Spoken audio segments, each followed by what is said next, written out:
চুষি পিঠা তো অনেক খেয়েছেন। গাজর ও সুজি দিয়ে রসে ভরা চুষি পিঠা খেতে দারুণ লাগে।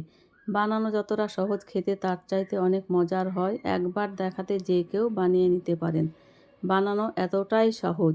ভিডিওর কোনো অংশ ভালো লেগে থাকলে বন্ধুদের সঙ্গে বেশি বেশি করে শেয়ার করে দেবেন। চলুন দেখে নিই। 1 বাটি গাজর পেস্ট করে নিয়েছি। পেস্ট করার পর 1 বাটি হয়েছে। ওই বাটির মাপে 1 বাটি জল দিয়ে কিছুক্ষণ নেড়ে নেব। স্বাদ মতো লবণ দিয়ে দিলাম। ওপর দিয়ে হাফ বাটি সুজি দিয়ে দিলাম। এই সময় গ্যাসের আঁচ একদম কম থাকবে।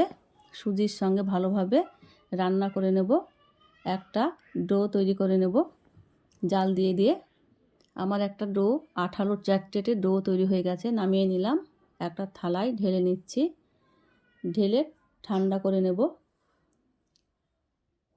ভিডিওটি না টেনে পুরো ভিডিওটি দেখে নেবেন।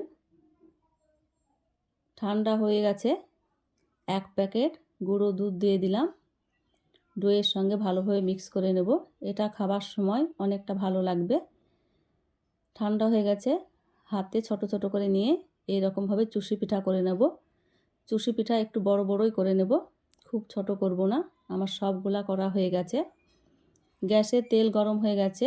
চুষি পিঠাগুলা দিয়ে দিলাম। হালকা আঁচে ভেজে নেব। এই সময় নাড়া যাবে না, ভেঙে যেতে পারে।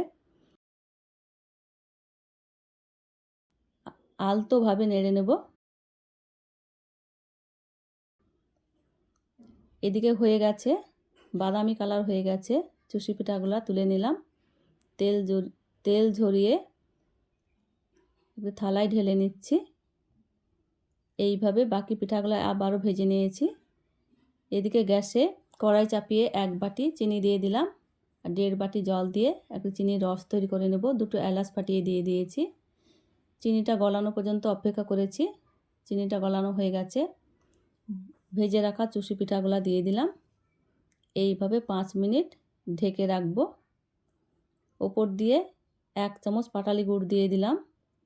5 মিনিট পর ফিরে এলাম। রসগোল্লা অনেকটাই টেনে নিয়েছে। একটা প্লেটে ঢেলে নিচ্ছি। দেখুন, দেখতে তো দারুণ হয়েছে, অসম্ভব মজা। একবার দেখাতে যে কেউ বানিয়ে নিতে পারবেন। আপনাদের একটা ভেঙে দেখাচ্ছি। দেখুন, এতটাই নরম, তুলতুলে, রসে ভরপুর।